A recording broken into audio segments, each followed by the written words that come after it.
Hi everyone and welcome. I see there's still a few more people joining, but in the sake of time, I'll get started with my introduction and then move on to the great set of panelists we have here today with us.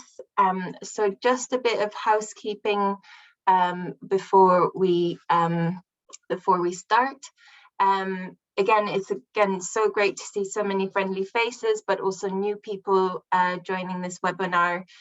And we have about 50 people registered and currently 20 people have joined us and more still joining as we go. I'm Anne Sundal. I'm the Programs Manager at Women and Children First.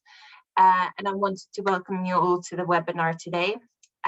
This webinar forms part of an ongoing PLA series, so Participatory Learning and Action series, and we are hoping to continue with quarterly seminars tackling some of the big questions facing the Participatory Learning and Action approach, the PLA approach, but also around community engagement, community mobilization.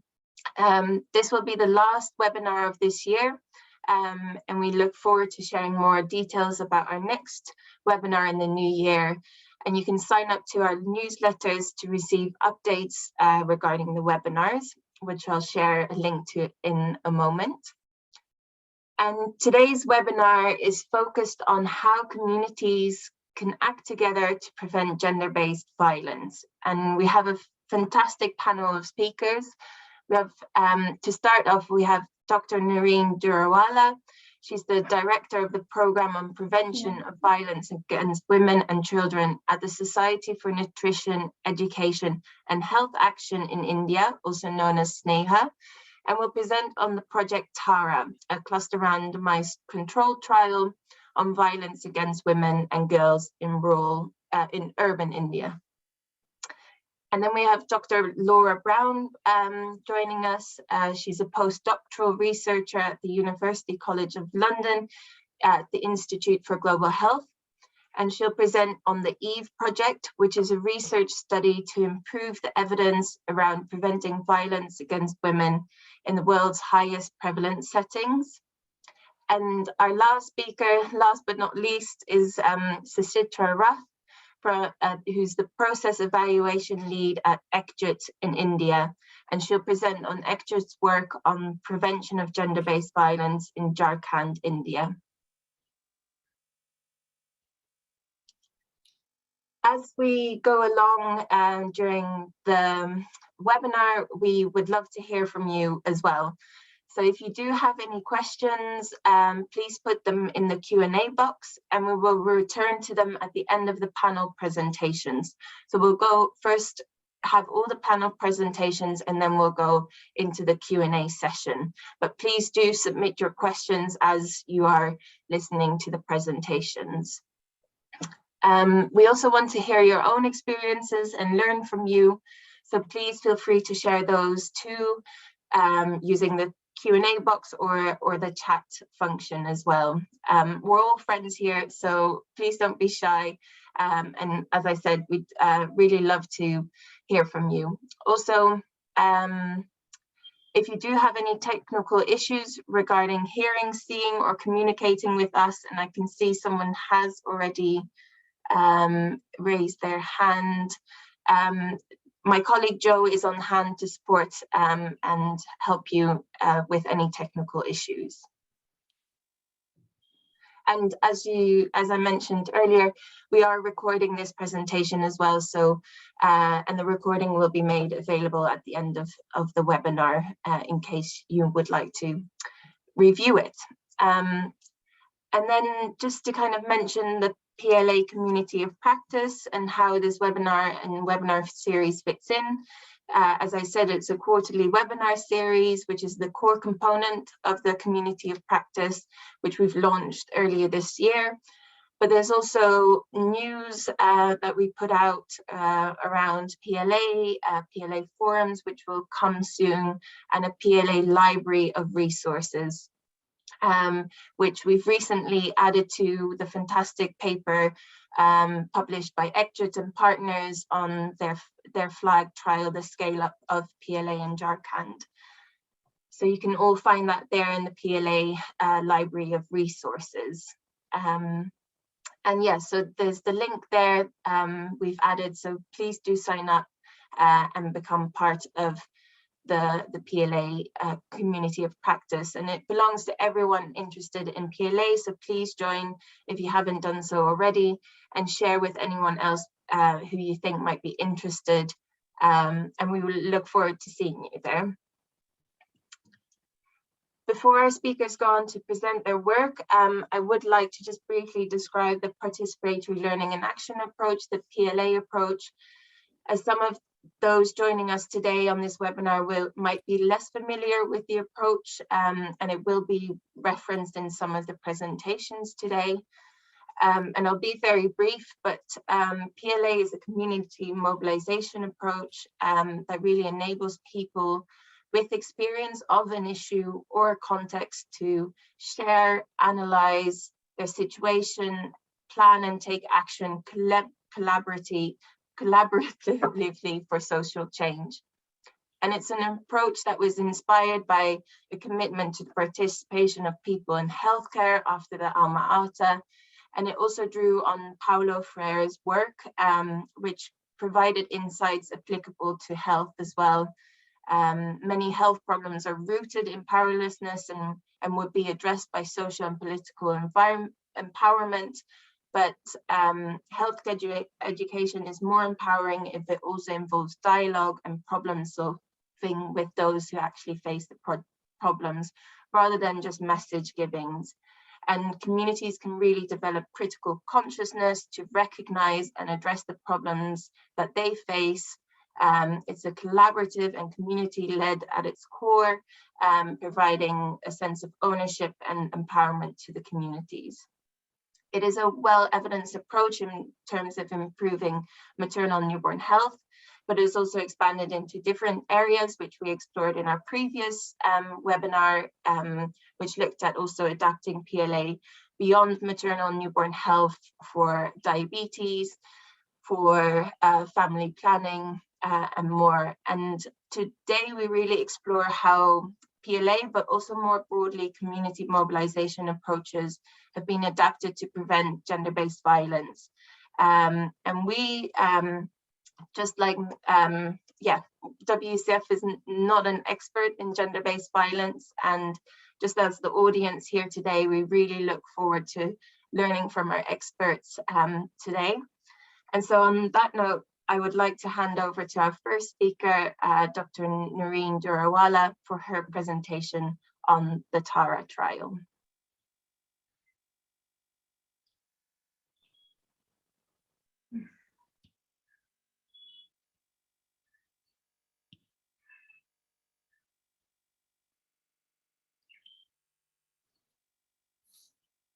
Brilliant, we can see your slides. Can you see it? Yes. Yes. Good afternoon and good morning to everyone there. First of all, thank you very much, Women and Children First, for inviting us to talk about our trial and mainly community interventions to prevent violence against women and girls. We are a non-profit organization based in Mumbai, known as SNEHA, and SNEHA mainly works towards breaking the intergenerational cycle of poor health. We intervene in very critical stages of maternal, child, and adolescent health. Gender and gender-based violence programs run across all our programs in SNEHA. And the verticals in SNEHA are maternal and neonatal health, child health and nutrition, adolescent health, and prevention of violence against women and children. So the prevention of violence against women and children program started out 2 decades ago, when there was a need to really address issues of gender-based violence in urban slum communities. And if you see, urban slum communities are having very compromised living conditions, a lot of migration from villages, and this really puts a lot of burden on people who actually live in these communities on their survival. How do you survive in a very untrained environment? And when the environment is so untrained, obviously issues of gender-based violence do come up all the time. So when we talk about gender-based violence, generally, globally, there are three main strategies that people have talked about. Primary prevention, you stop violence from happening more, or you just stop it at a point where at least it will not happen again. Secondary prevention is when already violence has happened with a woman, with a survivor. How do you see to it that there is no recurrence of violence and she is free from it? Henceforth, and tertiary prevention is when the woman undergoes a lot of trauma in cases of violence. So how do you minimize the impact of violence? How do you restore her mental health? How do you provide her with legal aid and situations where she can legally apply for whatever intervention she wishes to apply for? So this is our learning in the last 20 years has been that there is a lot of talk and organizations across the world. Some organizations work on primary prevention, some work on secondary prevention, and some do a lot of advocacy work. Our experience is that when you begin a program on gender-based violence, it is very important to have both the components of the program. So the secondary prevention of having counseling services really prompts primary prevention. Because if you take primary prevention component and work on it, there is no support when women are identified, when women actually require that kind of support. Where are they going to go? So in our experience, primary and secondary prevention goes hand in hand. In the beginning, when you want to start a new project, of course, over the years, secondary prevention, the competencies of secondary prevention could be transferred to communities over a period of time. So Sneha works on both the components. In whichever communities we work, we provide crisis counseling and extended GBV and mental health services. In whichever areas where we run our counseling centers, we carry out a lot of a systematic community mobilization approach of group education and working with individual volunteers through campaigns and group sessions. We do work a lot with the police, with health systems and legal, because counseling is just one part of GBV or violence against women intervention. The woman, invariably, the survivor requires institutional support. And needless to say, of course, in a country like ours, advocacy on issues has been pretty difficult to bring about a change in laws. So we developed the program a few years ago, developed a theory of pain. We were really interested to know what works and how does it work. So we developed this theory of pain with a systematic inquiry on what pain means to everyone. Pain means to the survivors, to us, and to the stakeholders in the community. And we arrived at a theory of pain which looks at immediate, intermediate, and long-term outcomes when you run a program on prevention of violence against women and girls. On the basis of this, and evaluation always remains very problematic when we talk about these interventions. And for years, we've been trying to see how do we evaluate what works. And of course, evaluation has also for us evolved over a period of time. But the theory of pain made us understand that if we really want to understand what works, we have embarked on a trial, on a randomized control trial to prevent violence against women and girls in informal settlements of Mumbai. The trial is currently running, and it is being running in 24 control and 24 intervention phases in Mumbai, clusters in Mumbai. Each cluster is of 500 households. The intervention that we are testing is community mobilization. And in control areas, of course, on ethical grounds, we do not want to deprive any woman of any of a service. So control areas also have a provision of counseling and crisis intervention services along with intervention areas. So what is community mobilization? And I think when I was talking to Annie, we really talked about how when we talk about prevention of violence, community mobilization involves a lot of strategies that has to be really carried out if we want to see that change. So to us, when we talk about interventions on violence against women, there are mainly entering the community. How do you enter the community? It's a new community. What do you do? So understanding the context of that community is most important. And this, we do it through participatory learning and action techniques. And it has, PLA techniques have been really very useful when it comes to understanding how communities view violence. What is their understanding about conflict when it comes to violence? How do they understand how violence has transgressed intergenerationally in the community? What are the safety mechanisms? When violence happens, where are the services available? Where do women go? And the matrix ranking is actually about the community's perception on what the value of services is. So most invariably, the women would say, community members say, that police is hardly there. We hardly have any help from the police. So I think it's a very important tool. And in fact, as you were mentioning earlier, participatory learning and action techniques, although we adapted for violence, it has been widely used by all programs in SNEHA.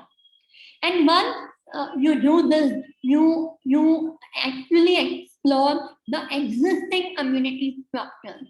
So rather than building your own structures, it is always important. And all communities have their existing structures like a committee in their communities, and it would be, that is the best way to start work on violence intervention.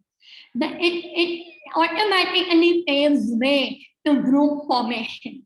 So it's easier to form groups, and then once the groups are formed, you carry out a lot of campaigns, workshops, so that they understand that violence is not only an external issue, but they need to deal with violence within their community.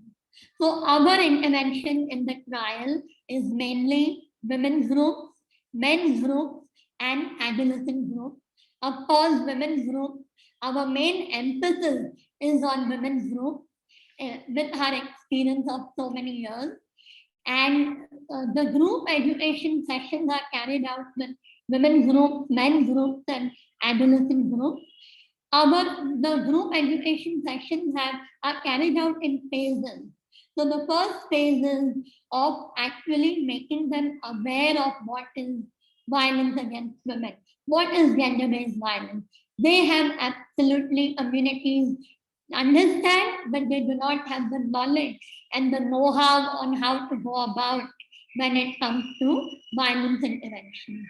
The second phase is about catalyzing action. How do you make these groups? They've come together and they are undergoing a lot of group education sessions. But how do you mobilize them to take action? And actions in the communities are very important. And to our experience, community groups often come up with very plausible solutions rather than solutions that have been offered by the counseling centers.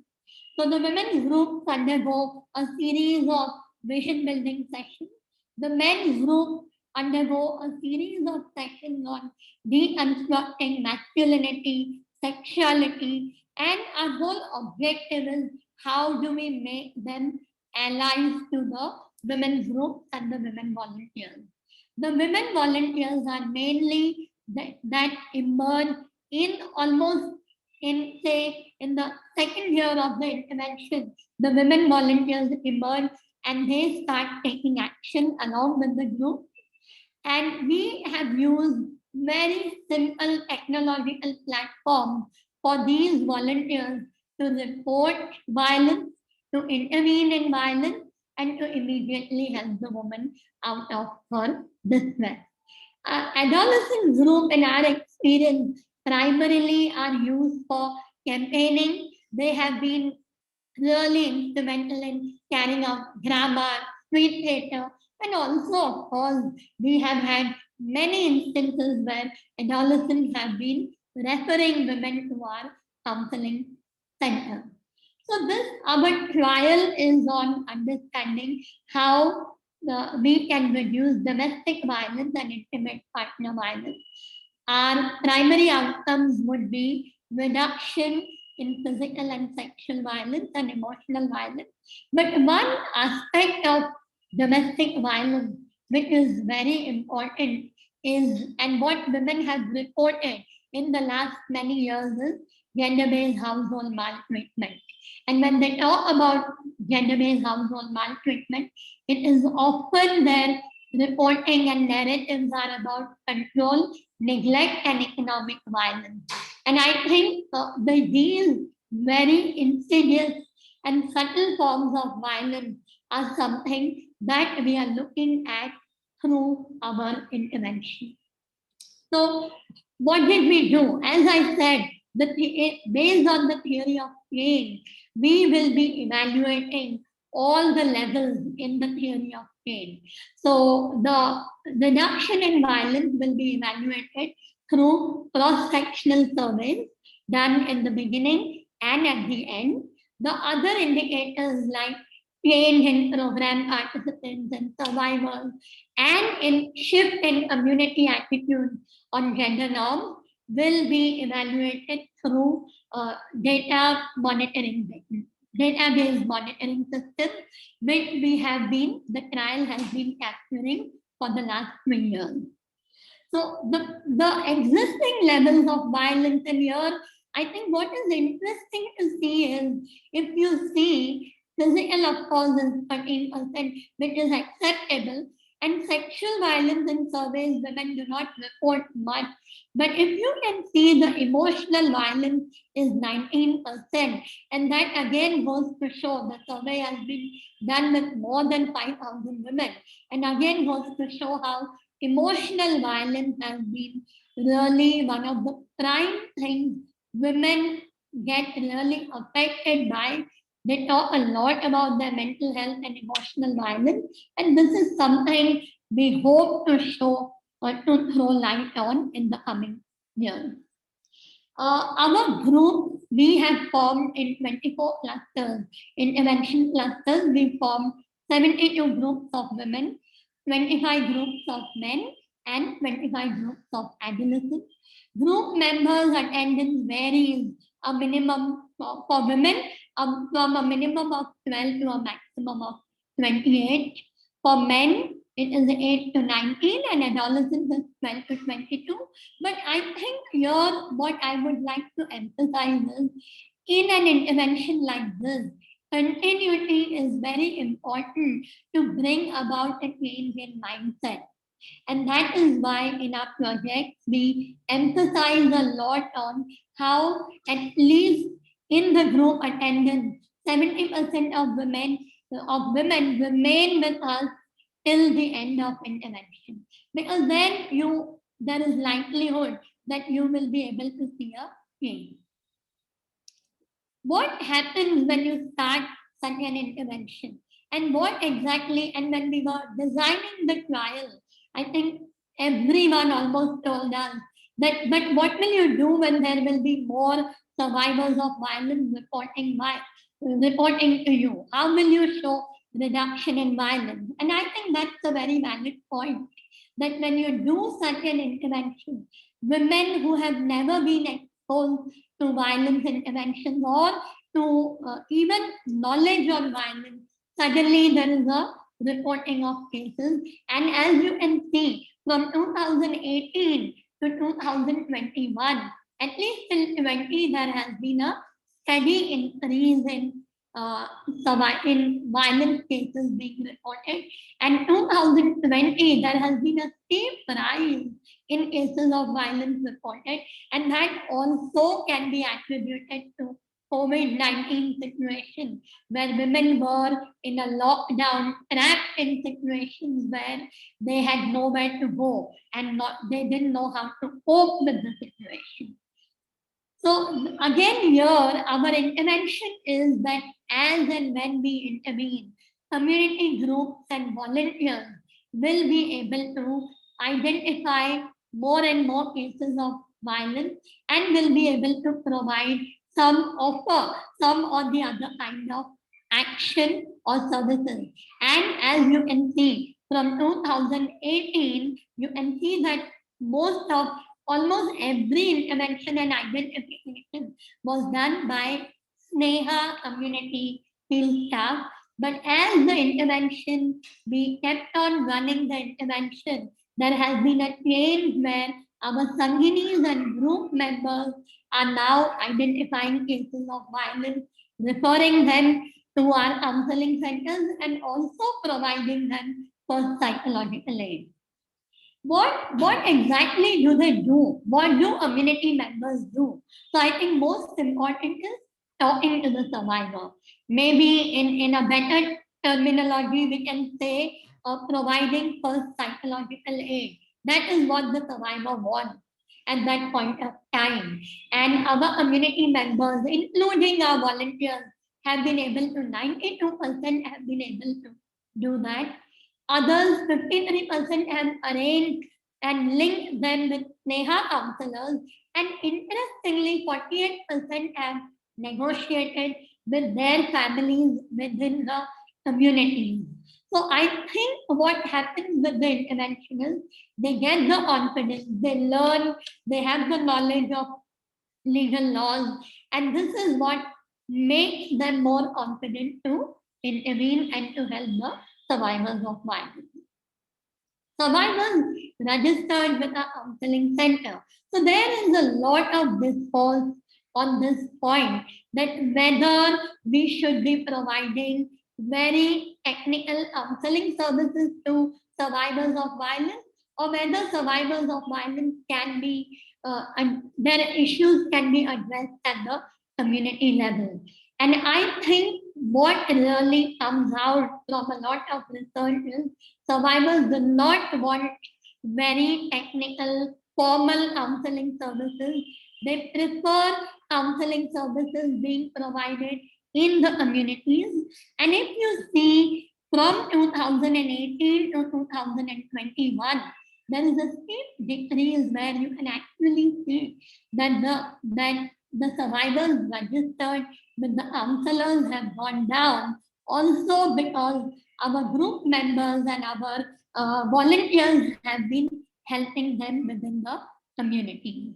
And I think because counseling interventions are very resource heavy, time heavy, I think all over the world, people have preferred to do interventions in the community rather than make them into a very formal service.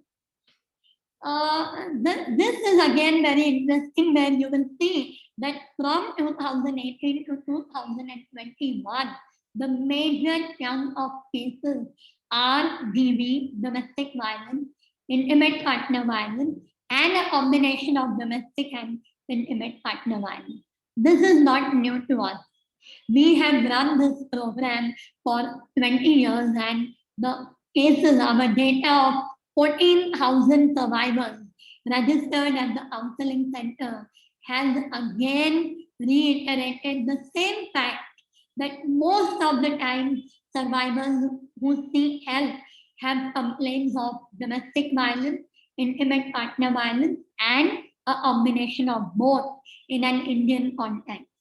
And I think this is something to really, I mean, researchers and every one of us need to understand how sexual violence has been emphasized and has been focused so much all these years. But the data and the interventions really show that domestic violence in the homes, which also includes sexual violence, is really, really high. So this is my last slide, and this is about, of course, when we finish the trial will show results on what has worked and not worked. But what we understand from the intervention is, once this intervention is done, there is increased mobility with women. Women report all the time that we never used to go out, but now we have the confidence to go to the police station, to the hospital, help other women. So that is one change that we see, not only in survivors of violence, but in women whom we work with in the community.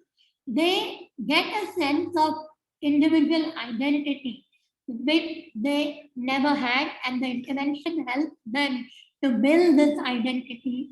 They get a sense of social identity along through the reference group. And I think when we talk about gender norms affecting violence against women, this is where a reference group becomes the focal point for women to challenge gender norms and get a social identity for themselves. Of course, this leads to increased well-being, and change in community attitudes is seen when we see bystander intervention happening, when we see community members wanting to join groups, wanting to report violence, and wanting to help women and girls in the community. So thank you very much, and I would end here. Thank you. Thank you so much, Dr. Nayreen. That was a really fascinating presentation, and some questions already coming in, but please do keep continuing to share your questions. I'll just now share the next presentation and hand over to Suchitra to present on Ekjut's findings. Let me just come out of this.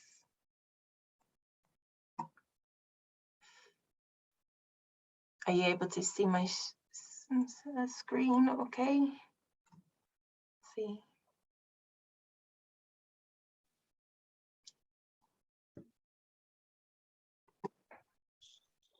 Is it showing? Yeah. Yeah, great. Okay.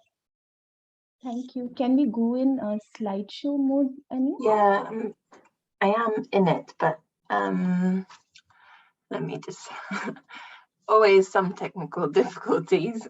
No problem. Even I was finding problem in unmuting myself.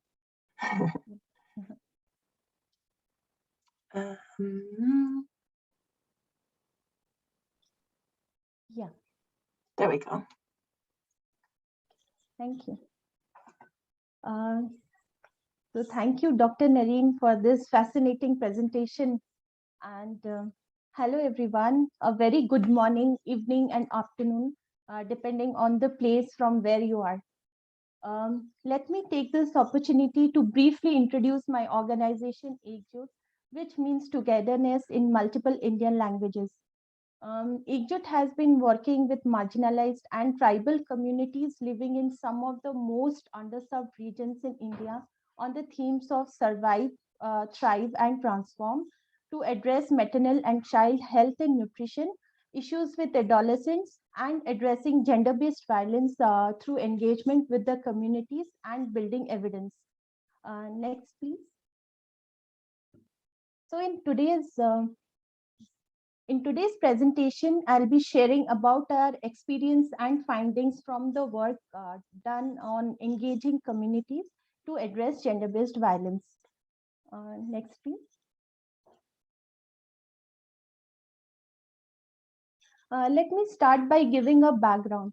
Our work took place in rural Jharkhand, which is a state in India with 26% of the population belonging to the tribal communities, many of whom served as wage laborers. More than 75% of the adolescent girls and women have anemia, and 1 in 10 persons have some forms of mental illness. Um, Way back in 2005-6, Ekjut surveillance data showed 11% of women who delivered suffered from moderate postnatal depression. And people with mental illness are often, they often face restricted participation, social ostracization, and often branded as witches or accused of doing witchcraft. Witch hunting is another form of violence affecting women and girls in Jharkhand. Like women are accused of practicing witchcraft and they are socially ostracized and sometimes assaulted or killed to avenge social and economic misfortunes. Ethnographic studies also suggest that sometimes witch hunts are often used to settle scores or acquire the accused's land or property, or as punishment for women who challenge patriarchal norms. Despite this high burden of violence, there is currently no scalable community intervention model for its primary and secondary prevention in rural Jharkhand. Next, please. Under this project, Ekjut in collaboration with Sneha, Society for Nutrition Education and Health Action, and we have today, as Dr. Nayreen, who was collaborating with us in this project, along with her team, DASRA, and University College of London Institute for Global Health. We implemented an exploratory project on prevention of gender-based violence in Jharkhand with a strong focus on research and advocacy. This pilot project was implemented in both rural, in Westingham district, and urban settings to demonstrate the feasibility and acceptability of an intervention in rural and urban context with the community and the government to prevent gender-based violence in the state. Next, please. As part of the urban initiative, formative research was done in Ranchi, which is the capital of Jharkhand, to understand the relatively unknown gender-based violence landscape in the urban context. In-depth interviews and focus group discussions were done with more than 100 migrant women and one-to-one interview with members of legal aid, child rights commission, doctors, police, etc. And government and non-government institutional actors were also engaged to explore the context of gender-based violence in urban and rural Jharkhand, along with gauging the ability and the resource of state and non-state to tackle this issue. Under this component, next please.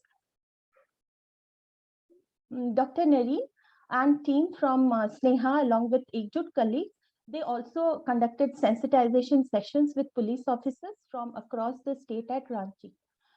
This sensitization was intended to broadly sensitize and enable the police officials in Westingham district, where this project was implemented in the rural areas and across the state to discuss the issues of violence, its roles, current laws related to violence, and the role of police in supporting the survivors. Next, please. Under the rural component of work, we conducted a baseline study to assess the prevalence of gender-based violence in 60 villages of Westingham district. Like in this 60 villages, Ekjut had already implemented its health and nutrition module under one of its earlier projects. And to understand the context, the current forms, acceptability, and prevalence of gender-based violence amongst the communities. We also conducted an endline to understand if the acceptability of gender-based violence has decreased among the participants and whether they felt they were more able to take action in case of violence. So in my subsequent slides, I'll be sharing the findings from this endline study. And during the formative work, the results from the qualitative and the quantitative findings from the baseline The intervention was designed to prevent gender-based violence through community mobilization using principles of participatory learning and action. Under this initiative, we worked with 40 women's groups in 22 villages of West Singhu through Sahyas or the Ashas and Sahyas Sathis, the Asha facilitators. I'll discuss in details about Ashas in my next slide. In this intervention, like Annie was mentioning about PLA at the start of this webinar, so in this intervention, the community, they collectively identified and prioritized issues related to gender-based violence, which included both the forms and the types of gender-based violence. They explored the causes and effects of such violence, which includes implications on health, both physical and psychological, economic and social impact, the impact on women's family, their dependents, children, and the society at large. Then, after identifying the problems, they devised the strategies and solutions to address gender-based violence and implemented the feasible strategies and evaluated it together.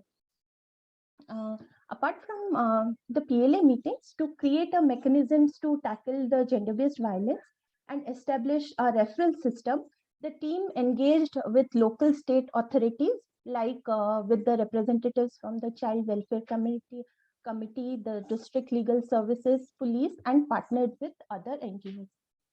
Next, please.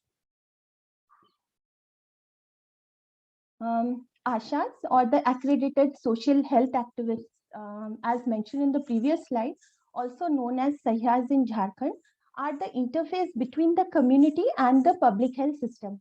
As early marriage was already high and Ashas are also mandated to look at pregnant and lactating mothers, it was thought to have them to facilitate this intervention. During that time, they had also received training on prevention of violence against women. Even their 8th module is on mobilizing for action on violence against women.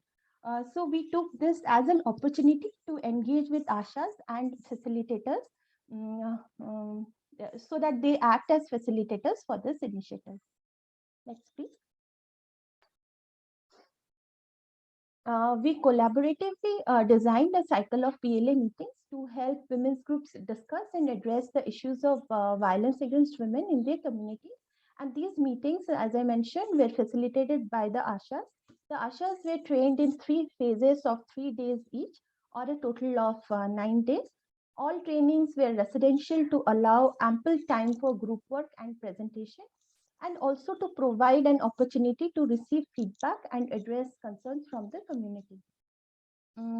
They were incentivized for conducting the meeting, and care was taken that they don't end up in filling of additional formats. Next, please. The groups did 14 regular monthly meetings and 2 larger meetings. The Ashas used stories, games, and pictures to illustrate the causes and consequences of the problems and to facilitate group discussion, problem solving, and decision making. The meetings usually lasted between 1.5 to 2 hours, and group members decided on their venue and timing. An advisory committee also met frequently for addressing the problems or for problem redressal. Next, please. This intervention, it took place in 42 PLA groups in 22 villages in a total population of around 16,000, and the PLA group for around a population of 380. Over 60% of the population in these villages, they belong to the tribal communities. Next, please.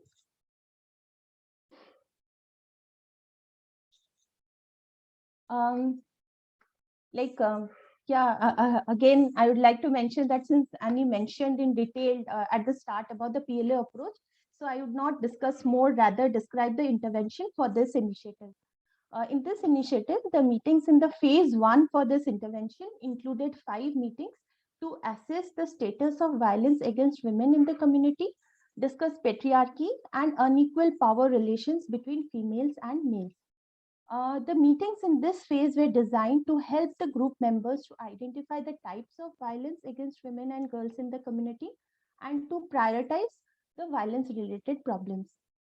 Following the analysis of 6 qualitative focus group discussions with 69 women who had experienced violence and a collaborative workshop with Sneha, the team developed a set of picture cards which was used by groups to prioritize different forms of violence against women in the first phase. Phase 2 included 3 meetings in which group members analyzed the cause of the selected problems. Yeah. I'm just describing the meetings in these phases. Like there were 3 meetings in which the groups in phase 2, where the group members, they analyzed the cause of their selected problems through a mix of storytelling and games, and then identified and prioritized locally feasible strategies to address their chosen problems. And the group, they undertook responsibilities for the strategies they wanted to implement. In this second phase, the group listened to and discussed a story that highlighted the important social drivers of their chosen problem. For example, if a group prioritized domestic violence as a problem, the Asha used her local knowledge to develop and tell a story so that the members participating or listening to the stories could relate to the situation and find the cause and effect of that problem in the community. So the meetings in the third phase, it focused on 5 meetings focusing on issues of violence specific to Jharkhand that helped implement the strategies prioritized by the members. In these meetings, members also discussed the causes and solutions for the problems that were not prioritized earlier. In this phase, group members also reviewed the strategies they had been implementing and discussed the progress. After completion of 14 meetings, each of the groups organized a large community meeting involving other members of the community and frontline health workers. In these community meetings, the members shared their progress they had made as a group and also sought help from other community members to implement their strategies for addressing the chosen problems. In the phase 4, it consisted of 1 meeting where the members evaluated the progress of the strategies, their achievements, and also decided on the strategies that they would like to continue implementing in the future. Next slide, please. This is a list of the problems that were identified during the workshop, and the community prioritized domestic violence, discrimination in workload, and early marriage and adolescent pregnancy were prioritized by most of the groups. Next, please. This table shows the list of locally feasible strategies identified by the group to address their prioritized problems. Next, please. And during the course of the intervention, more than a quarter of the meetings were attended by the frontline workers, like the Anganwadi workers and the auxiliary nurse and midwives. Next, please. So the Ashas, they successfully conducted monthly participatory learning and action meetings between June 2016 and September 2017. What were the findings? The results of the baseline and endline showed that the proportion of women reporting that violence was acceptable increased from 74% at baseline to 83% at endline. Past year emotional violence from husbands, it decreased from 67% to 56%, and help seeking for past year emotional violence from husbands increased from 28% to 46%. Past year emotional violence of women seeking help for violence by family members increased from 35% to 66%. We also investigated community violence, which included witch hunting, social boycott, communal violence, or being prevented from accessing public facilities or common resources. And 44% of women interviewed, they reported less community violence. Next. I'll now share with you a case story of Komal, name has been changed, who had benefited from the PLA meeting on gender-based violence. So Komal Pradhan was a class 9 student and 15 years old. Next, please. Her parents were daily wage laborers. A proposal for marriage came for her with no demand for dowry. Komal was not interested, but her parents agreed and finalized the marriage. Komal's mother was a regular attendee of PLA meeting.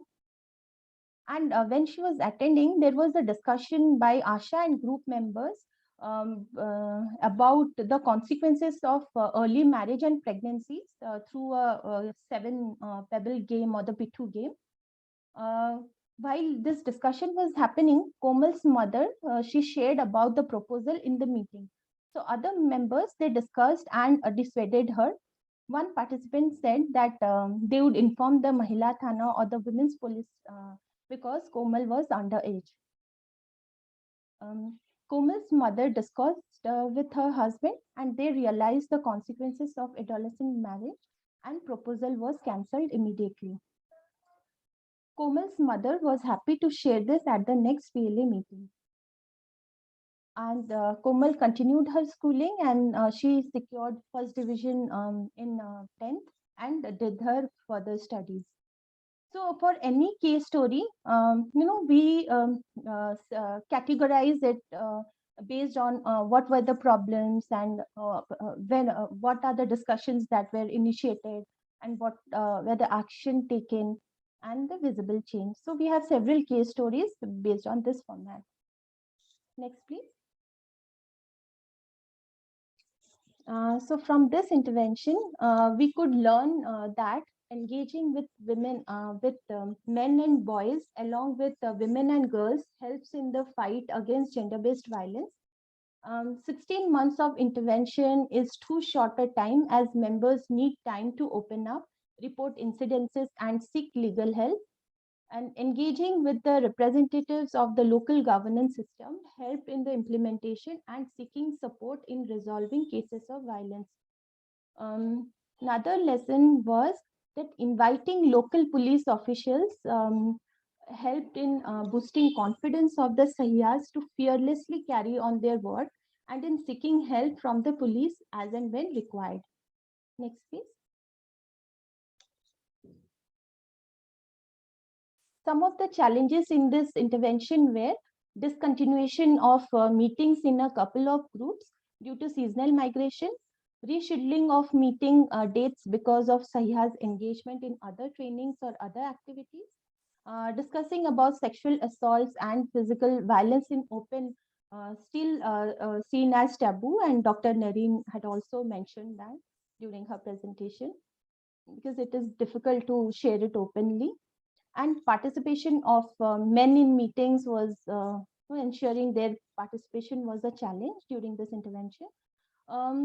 Weak referral system for dealing with cases of violence, empowered women were willing to discuss their cases, but lack of coordination from the referral system in few cases was a deterrent. Next, please. To summarize, participatory learning and action meetings with ASHAs are a feasible and an acceptable approach to raising the issue of violence against women in rural communities. The pilot assessment found promising reductions in the acceptability of violence, experiences of past years' psychological and physical violence, as well as in help seeking. In addition, while help seeking increased, less than 5% of women sought help from help providers, the police or legal aid cell. Hence, sensitizing local governance systems, investing in public services to make them more responsive to survivors, and creating better linkages between groups, ASHAs, and services might help further increase in help seeking. As Jharkhand State Health Mission proceeds with the scale-up of participatory learning and action, the inclusion and evaluation of this pilot module on violence against women could provide a valuable catalyst for action. So, using the ashas as facilitators and the collaboration and the findings and learnings from this initiative, it further initiated addition of 7 meetings in the module, so that the ashas, they conduct regular meetings using gender-based violence issues. Next, please.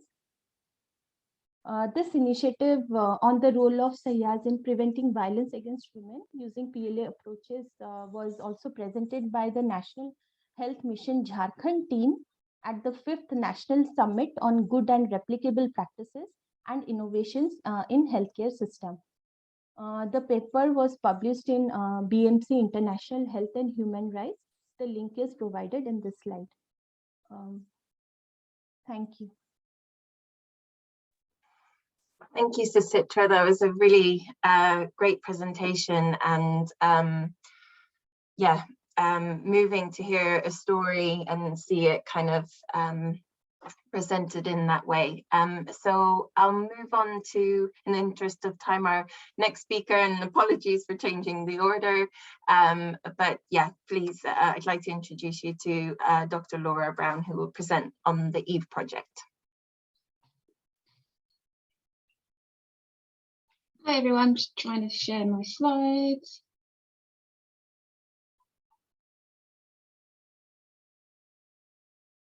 Okay, can you see my slides or can you see my presenter view? Yeah, brilliant. Thank you so much. Okay, perfect. So I'm going to tell you a little bit about the EVE project, which is a UKRI funded project led by Genevieve Manel at UCL Institute for Global Health. I'm a postdoctoral researcher on the project, and we also have Hattie Lowe as a research assistant on the project. So by way of outline, I'm going to give you a bit of background on the project, and my talk will then mainly focus on the EVE project's methodological approach. So I'm going to give a bit of an overview, as well as a more detailed look at some examples of how we've engaged communities in research design and analysis, and then going to conclude with some learnings so far from the project. So evidence suggests that communities experiencing a high prevalence of violence against women and girls play an important role in the potential solutions. Even in the highest prevalence settings, social norms of violence are contested, negotiable, and changeable. Broadly speaking, the EVE project is focused on building evidence around high prevalence settings for violence against women. And these are defined as settings with a prevalence of past year physical and/or sexual violence, which is greater than the global median of 11.4%. So these countries are shown on this map in red and orange. And what we're doing is we're building on this evidence base at an international level with qualitative and quantitative secondary data analysis, but we also have 2 new case studies. One of these case studies is Samoa, which is a small island country in the Central South Pacific Ocean. And another is Amantini, which is an island on the Peruvian side of Lake Titicaca in the western side of South America. So the case studies in Samoa and Amantini are designed to answer a more specific research question. Rather than focusing on co-developing a local intervention and then testing that intervention, we're instead more interested in whether involving communities in intervention development makes a difference for reducing violence. To answer this question, the EVE project has several different objectives and design components. And these can be broadly summarized in 4 phases. So these are developing ethical guidelines, developing theories of change, outcome measurement, and the PCID approach, which I'll describe in more detail shortly. The EVE project uses a participatory approach with communities at the centre of the research. So far, the project has been developing local meanings of violence and understandings of what communities are already doing to prevent it. And we've been using community-based examples to develop a theory of change for violence prevention. Going forward, we're using participatory workshops to develop locally relevant survey tools in both settings. And we're using participatory community-led intervention development approach to develop an intervention with local communities in Samoa. The idea is that this will then act as a pilot for a cluster randomised controlled trial. The participatory community-led intervention development approach was first developed as part of another gender-based violence project which took place in the Peruvian Amazon. The approach draws on participatory action research. It includes working with targeted participant groups in the research process to answer questions that they themselves define. And it also involves a cyclical process of data collection and analysis. And it uses critically informed discussions about the structural nature of violence against women in order to consider potential solutions. In this PCID approach, critical consciousness is achieved through engaging participants in both identifying the reasons behind violence in their communities and in designing an intervention to address this as part of the research and action cycle. As this diagram shows, the approach draws on the PAR cycle stages of planning, acting, observing, and reflecting. And this creates an iterative intervention design with the potential for long-term sustainability and minimal external input. As an overview of what we've done so far since the beginning of the project, in Samoa, we have trained 20 village representatives in qualitative research techniques. They've completed 3 interviews each with members of their own villages, and the interviews were about violence and its prevention and involved collecting artifacts. So these are things like songs, myths, fables, and even photos that are important to their communities and tell us something about violence or its prevention. In Amantini in Peru, we needed to spend a little bit more time building trust and relationships with our potential village representatives. So we've gone slowly, working with 10 women to develop an understanding of how they see the world and what they perceive their problems with violence to be, and also just trying to understand their everyday lives. In the UK, we've also been conducting some high-level analytical work and data analysis to support these on-the-ground activities. This is a more specific look at our project activities in Samoa over the past year. The work has been in collaboration with a local NGO, SVSG, which stands for the Samoan Victim Support Group. They've been working with the village representatives who have called themselves the EVE team. Along the bottom of the timeline, you can see we have already had 3 research workshops. The most recent one took place just last week, and it was a 3-day participatory workshop to refine the theory of change and to start co-developing a survey tool. Along the top of the timeline are the data collection activities. SVSG are currently holding focus group discussions with survivors and other groups of women in the communities, with the aim of uncovering what a meaningful reduction in violence would look like for them. And this will also help inform the survey. To bring some of that timeline to life, here are some of the photos of SVSG and the EVE team village representatives during the workshops. You can see 2 village representatives practicing interviewing in the top middle photo, and on the top right is their problem tree. This forms the backbone of the theory of change development, which I'll discuss in a bit more detail later. The Samoan village representatives are engaging well with the project so far, as is shown by the quote from this slide. We have also just received feedback on the workshops last week. SVSG told us that it was emotional and it was empowering for those that were involved. And they also said that the village representatives really valued the inclusive bottom-up approach, which centers their own ideas and priorities, especially in regards to things like love and Christian values. Our collaborators reflected that the workshops are an inclusive space. And as our collaborator Pepe put it, church ministers and high chiefs leave their titles at the door, and in this space, they are just simply the EVE team, where they are battling violence together.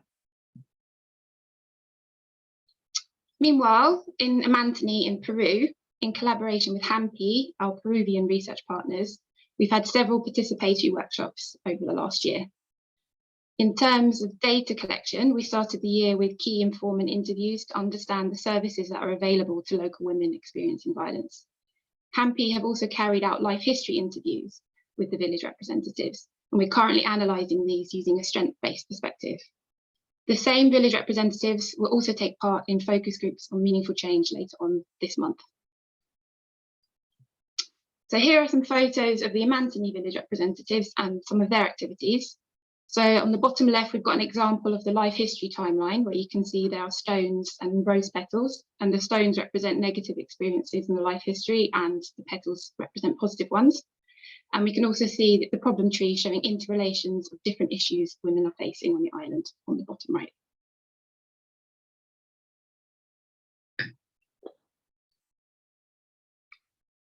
As this quote shows, the Amantini women have started to critically reflect on their lives, including their relationships. This has created a good foundation for the discussions on meaningful change, which will be happening soon. Sticking with some of the meaningful change activities as examples, I'm now going to share just some of the ways we've centred the communities in the project so far. So we have been collaborating with communities, local NGOs and local researchers throughout the different steps of our project in order to co-create methods, analysis, new tools, and ultimately an intervention. As a recent illustrative example of what this has looked like, we designed a mixed methods discrete choice experiment activity in which participants have to individually choose between different scenarios where a woman is experiencing different types and frequencies of intimate partner violence, and they have to decide which scenario would be worse and to discuss their decisions together as a group. The frequencies of violence are locally defined, with participants agreeing on a numerical range for a few times and often. Together, this activity aims to allow for both statistical and qualitative analysis of where the most meaningful changes lie. And we hope that the activity will provide rich mixed methods data to inform the creation of locally relevant measurement tools and meaningful interventions. But as I'll now explain, the workbooks for this activity were themselves co-created collaboratively. We didn't want a boring text-only workbook like the one you can see on the slide, especially for a task which involves making some very difficult choices. So we wanted to use images to make the activity to be more engaging and more meaningful. And we didn't want to just use stock photos, because stock photos often depict women that our participants can't really relate to. So, for example, white women, blonde women, women in Western clothes, women in Western environments. So we asked both SVSG in Samoa and HAMPI in Peru if they could create photos that depicted physical, sexual, emotional, and economic violence in a more locally relevant way, in order to try and bring this meaningful change activity to life. In Samoa, images were created from photographs taken by SVSG youth groups, which were then edited by a local artist to resemble cartoon sketches or graphic drawings. Here you can see their depictions of the 4 types of violence. The speech bubble translates to "Why are you so useless?", which helps to depict emotional violence in a more clear way. And what makes these images so helpful for the project is their depiction of Samoan people in Samoan settings and their creation by local people involved in the project. In Amantini, finalising this set of images was more difficult than in Samoa, because the village representatives didn't really want to show their faces, and they also struggled to depict emotional violence as something separate from physical violence. However, we still ended up with a set of Amantini relevant photos which were fit for the task, and this is largely thanks to the helpful on-site direction of Blenda, who's one of our local research team, as well as a strategically placed speech bubble which hides the fist in the emotional violence image, as you can see here. But in these images, we see markers of the local context, with the local context in this setting. So, for example, we see traditional dress, we see greenery, and even Lake Titicaca in the background. Our hope is that these locally created images have helped to make the discrete choice experiment activity more relevant and more engaging. And here's an example of what the choice workbook pages look like, with the images now included. So with this Samoan example on the left and the Amantini example on the right. And so these now have the local translations and some colour coding to indicate frequencies too. Earlier this week, we received some initial feedback on how the activity went in the Samoan workshop. Pepe from SVSG told us that the village reps had insightful discussions around why some frequencies of some types of violence were chosen over others. She also shared with us that the village representatives have been critically reflecting on the differences between quantitative and qualitative understandings of meaningful change. Once the activity has also been completed in the focus groups in Samoa and Amantini, we will see if we have enough usable quantitative data to analyse preferences statistically. Even if this isn't the case, we feel that the process of working together to co-create these images has been a useful exercise in its own right. In addition, what we might not get with numbers, we hope to get with words. And creating these workbooks and discussing these difficult choices in groups has helped our village representatives and our collaborators engage in an insightful discussion around local experiences and priorities in relation to the different types and frequencies of intimate partner violence.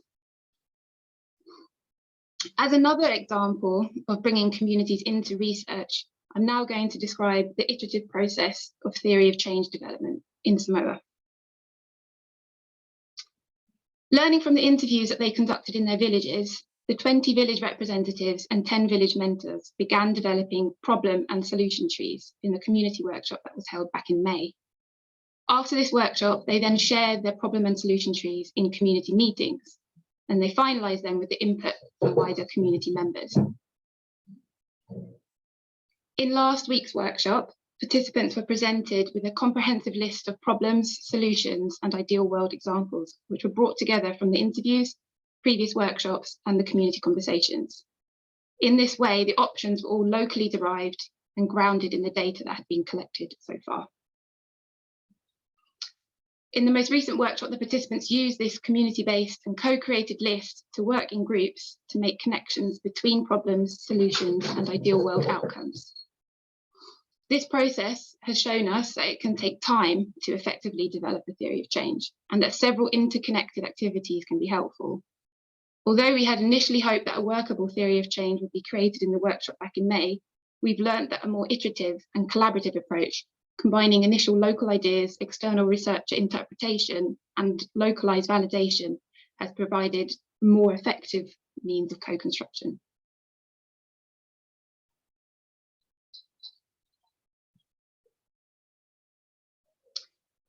So to conclude, the EVE project has focused on developing critical consciousness in terms of understanding the structural reasons for violence against women in our case study communities. We've chosen an approach that tries to establish a dialogue between Western and non-Western epistemologies, while also constantly engaging in reflection about how to subvert the power dynamics that this entails. Collaborative at its core, our project is flexible and iterative in its design, and it values community engagement and feedback in all its stages. With a community-led approach, we found that a sense of ownership and empowerment is actually increasing over time. And COVID and the world of necessary remote working has further facilitated a process of us stepping back and local collaborators and communities taking even more ownership of the project. Just want to end with a big thank you to everyone involved in the project, especially the communities in Samoa and Amantini, and a big thank you to all of you for listening. Thank you, Laura, for that really interesting presentation. And yeah, it's interesting to learn from Nayreen, for example, who mentioned that emotional violence is really common, and then to learn that in the communities in Samoa and Peru, it was difficult to kind of present that. So that those are really that was a really interesting finding for me to learn about. So we'll kind of wrap up the session. We've got 15 minutes for the Q&A. There've already been quite a few questions submitted, and I'll just quickly go through those and the answers that have been submitted so far, but then we'll take any other questions. So there was a question from Nayreen around whether any of the survivors have become counsellors in the period of the Tara trial. And Nayreen, you mentioned that the survivors have joined groups and have been providing kind of first aid counselling to survivors of violence. Yeah. That's great. That's was that an expectation of the project as well, or has this organically? I think it organically evolved. So women, obviously, you want them to get better, you want them to face less violence, and also you putting them in a group gives them an identity, as I said. So that is the reason why it just happens, and it happens all the time. Yeah, and that's a good point about the identity. There was another question around that on what you meant around social identity through reference groups. And that's where you mentioned creating the new ties for women and girls in whose social environment is sometimes limited. So Yeah. getting those in groups gives them the confidence to challenge the norms and gives them a social standing. That was a really interesting point. And there was another question around working towards strengthening the existing government mechanism for addressing reported cases of violence effectively. whether creating an enabling environment for reporting violence and effectively addressing those, whether that's kind of being worked on as well. And Suchitra, you had a response to that question. Would you like to elaborate on that? Yes, Annie, I answered it in the chat box, in the Q&A box. So I'd like to mention, since the beginning, while planning this program also, like I completely agree with Dr. Nayreen, where she mentioned about while designing the intervention on addressing issues around gender-based violence, it's very important to focus on the primary and the secondary prevention. Not only focus on the prevention aspect, but also be ready with the counseling services and the secondary aspect. So while designing this program, the sustainability aspects was also in mind. Like, during the course of the intervention, the training of the police officials and constantly engaging with officials from National Health Mission, the local actors, like the district legal services or the district child protection committee, the child welfare committee. So all these and with police officials from the women's police station. So it's important that you also work with them so that it strengthen the services, and they are also empathetic towards the survivors who approach them.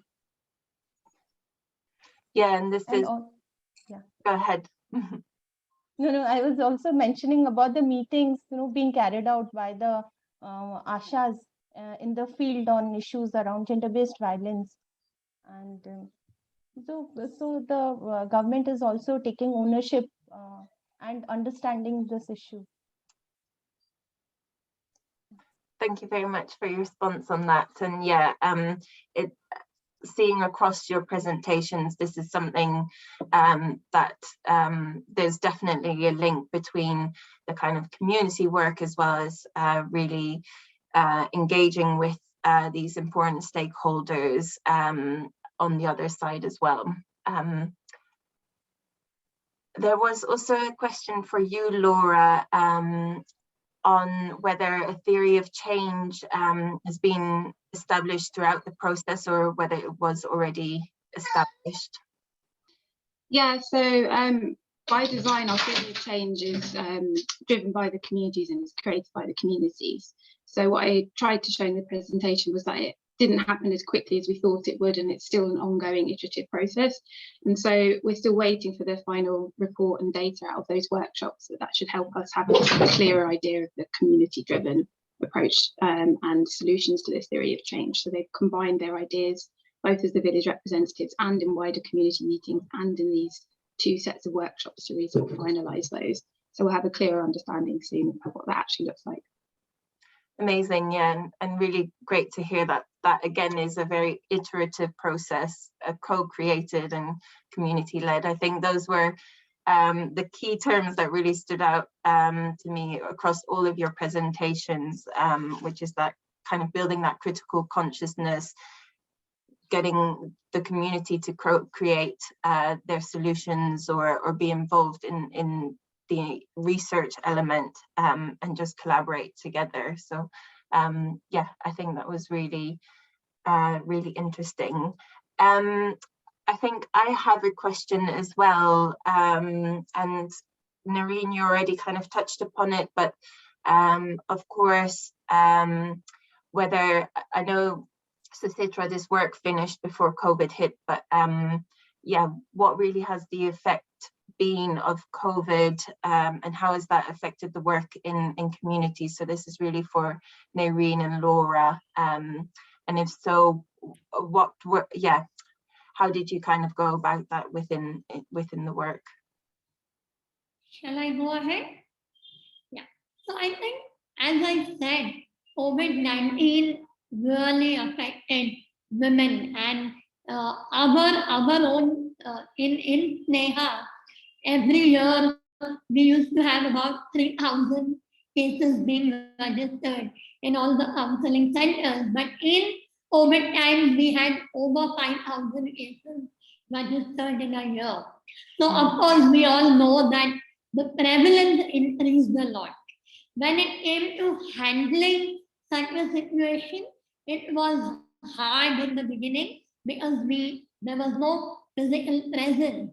And I think when we talk about these interventions, physical presence is something that is much required, because it's based on the principles of having a relationship with the woman, with the family, being able to intervene, having the visibility. So in that sense, we had to completely move our operations online. And when I say online, on the telephone. And when these operations were moved through the telephone, there were 2 or 3 main strategies that worked. One is getting in touch with the survivor or even the volunteer, the women group volunteers, at times that was convenient to them because, our counselors used to keep calling, our community teams used to keep calling, and we had to kind of maintain privacy in the home and see that the woman is together with the family. So that was one thing. Second thing, we largely in this period, what we did was exploring women's network. And that was really very important because when a survivor calls and says that please help me in a lockdown when a counselor is not able to get out, it was very important to explore her immediate network. Who can help her at that point of time? And secondly, a large volunteer base which we have developed and created over a period of time really helped us to because they live in the community. They are right there. So that helped the counselors to connect with the volunteers and provide immediate relief to the woman. And the third is our long-standing relationship with the police and with the hospital really helped in giving immediate relief to the woman. So in lockdown, we had many pregnant women who were undergoing violence, and we had to, through the helpline, through the phone, get them to go to the hospital. We had to take police help to rescue women and bring them from one city to the other. So these were the ways that we coped in COVID situation. But the volunteer base was instrumental in helping us do this work. Yeah, and that's where maybe your work is slightly different to Laura's. In the project was already established maybe for a year before COVID hit, and as you said, the importance of that rapport had already been built. So it would be interesting to hear from you, Laura, about your experiences. Yeah, you're right. So we were at a different stage of the project, mainly at the beginning when everything happened in terms of COVID. So it affected the ability to travel internationally, and with local lockdowns, it affected kind of movement in the areas as well. But what this meant was that some of the training workshops, for example, were delivered by our local collaborators rather than by members of the UK team. And whilst that was kind of hard initially to take that step back, what it's meant is it's created this kind of sense of community bonding or empowership through that kind of increased collaborative space between the local NGO and the village representatives. And in the Peruvian case, so our key informant interviews about the sort of current health system availability and the assessment there, that had to be done remotely. So that was done via kind of Zoom interviews and things, but that helped us understand the context a bit better. So it kind of provided valuable formative insights, but also buildings of networks that could be helpful as well. And our initial data collection activities with the representatives in Peru were done remotely. So with smartphones, they all got smartphones as part of the project, and they quite enjoyed kind of using those and sending images and things through. And that was a good way to kind of engage them before having more kind of direct contact with them as well. And we found that this kind of approach has actually been sort of really good and well aligned with the broader project aims of a kind of decolonial approach to research. And so although it wasn't, brought about in its entirety by design, our design has become more and more iterative and more flexible and more empowering for people on the ground because of COVID. In a way, that's the one good side of COVID. Yeah, it's nice to hear that there's been a positive to it and actually has kind of really reinforced that the importance of their engagement and them co-creating this process. So yeah, one good thing out of this all. Thank you so much for that answer. I think looking at my time, I think that brings us to the end of this webinar. I really want to thank the panelists today for their really interesting presentations and such important and great work. And also to everyone who attended, thank you for listening in and providing your words of encouragement and sharing your experiences and questions as well. And yeah, I think for me, for someone who doesn't know much from the gender-based violence scene, I think it's been really valuable to learn again how important communities are in the prevention of gender-based violence, how important it is to engage these communities, the people who experience this, from the outset, from formative research and really building that understanding before a project is even implemented, or even just really encouraging them to lead the research, which I think has been really valuable. And as I said before, the values of critical consciousness, co-creation, collaboration, and community led, as Laura kind of also had as a summary of her presentation, I think really summarizes the importance and how communities can really be engaged in this process. So thank you all. Please do sign up to our newsletter so you can be notified of our following, our next webinar, which will happen in Q1 of next year. And yeah, thank you all once again. And I already want to wish you all a very Merry Christmas. So thank you and have a good day. Thank you. Thank you very much. Thank you. Merry Christmas to you too. And Bye. Bye. Take care, everyone. Bye.